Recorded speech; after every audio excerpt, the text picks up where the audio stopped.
Dans cet entretien, je veux parler avec vous de ce qu'on appelle populairement la confiance en soi, de comment elle se développe, de comment on peut la perdre, de comment on peut aussi l'acquérir.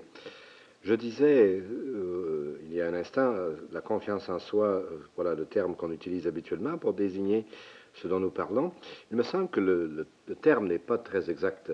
Il vaudrait mieux, me semble-t-il, parler de la confiance en ses propres capacités. C'est une toute autre chose, n'est-ce pas? Que se passe-t-il quand quelqu'un n'a pas confiance et comment se fait-il que quelqu'un n'ait pas confiance en ses propres capacités d'accomplir une chose?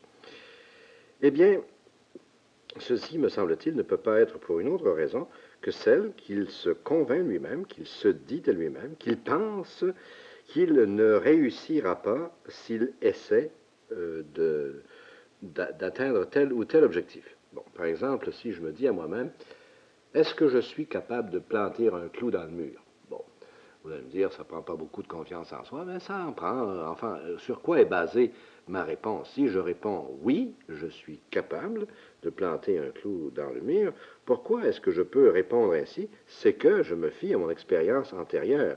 Je me dis, j'ai planté déjà beaucoup de clous dans beaucoup de murs et mon taux de succès a été élevé, mon taux d'échec a été bas. Enfin, presque tous ces clous, j'ai réussi à les planter convenablement. Je suis donc capable de poser un clou dans le mur. Si le lave-vaisselle cesse de fonctionner et que je me demande la même question, est-ce que je suis capable de réparer ce lave-vaisselle? Voyez-vous, je vais répondre, je ne le sais pas. Et pourquoi est-ce que je ne sais pas si je suis capable? C'est que je ne l'ai jamais réparé auparavant. Je n'ai jamais en fait réparé aucun lave-vaisselle de ma vie. Je n'y connais rien.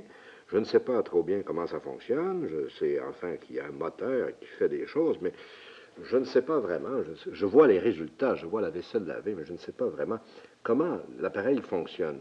Et ainsi donc, je n'ai pas confiance dans cette situation, dans ma capacité de réparer le lave-vaisselle, parce que cette confiance, pour qu'elle existe, devrait se baser sur mon expérience antérieure de réussite, et cette expérience de réussite est absente dans le cas qui nous occupe.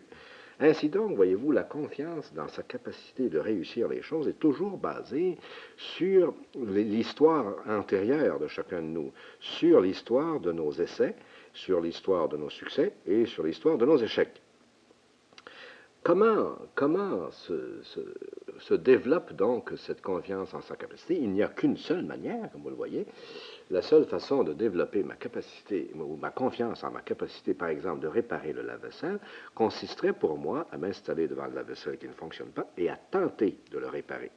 Si j'y parviens, eh bien, la fois suivante, si le lave-vaisselle casse encore, je pourrais me dire, je l'ai déjà réparé une fois, il y a de bonnes chances que je sois capable maintenant de le réparer une seconde fois. Enfin, ce n'est pas certain, mais j'ai de bonnes chances. Et voyez-vous, si je le répare une deuxième fois, une troisième fois, une dixième fois, ben, je pourrais me dire la 11e fois, quand le lave-vaisselle cassera encore, je suis très probablement capable de le réparer puisque je l'ai déjà fait 10 fois avec succès. La confiance en soi se bâtit donc sur l'expérience du succès.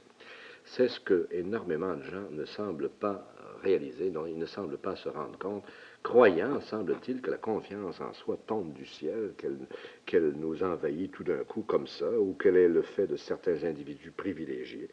Ceci n'a rien à voir, et l'erreur que font beaucoup de personnes qui se plaignent de ne pas avoir confiance dans leur capacité, de ne pas avoir confiance en elles-mêmes, c'est justement d'éviter d'agir, c'est justement de se priver des expériences, de ne pas s'engager dans les actes qui, s'ils étaient couronnés de succès, les amèneraient justement à construire cette confiance en eux-mêmes qu'ils se plaignent de ne pas posséder. Une des bonnes façons, naturellement, de perdre sa confiance dans ses capacités